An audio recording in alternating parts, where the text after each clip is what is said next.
Janasena party అధ్యక్షుడు power star Pawan Kalyan Janasena పోరాట యాత్రకు మే 20వ తేదీన ఉత్తరాంధ్ర శ్రీకాకుళంలోని ఇచ్చాపురం నుంచి శ్రీకారం చుట్టిన సంగతి తెలిసిందే. అందులో భాగంగా మే 21వ తేదీన సోంపేటలో పర్యటిస్తున్నారు. ఆ క్రమంలో స్థానిక పవర్ ప్లాంట్ బాధితులతో ఆయన మాట్లాడుతున్నారు. ఆ సమయంలో సమీపంలోని మసీదు నుంచి నమాజ్ ప్రారంభమైంది. దీంతో ఆయన నమాజ్ పూర్తయ్యే వరకు నిశ్శబ్దంగా ఉండాలంటూ విజ్ఞప్తి చేశారు. రంజాన్ మాసం ప్రారంభమైన సంగతి తెలిసిందే. ముస్లిం సోదరులు ఈ మాసమంతా భక్తి శ్రద్ధలతో ఉంటారన్న విషయం విదితమే.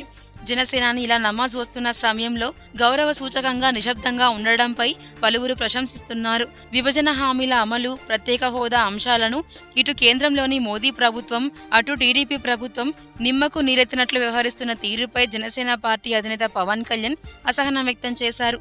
ఆ క్రమంలో జనసేన పార్టీ అధినేత పవన్ జనసేన పోరాట యాత్ర పేరిట యాత్ర నిర్వహిస్తున్నారు. తొలి విడతగా ఆయన 45 రోజుల పాటు యాత్ర చేయనున్నారు.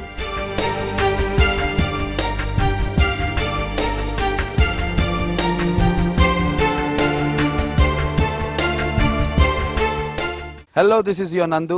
Please do subscribe to New Waves Media. ఇలాంటి మరిన్ని మంచి వీడియోలు కావాలని కోరుకుంటున్నారా?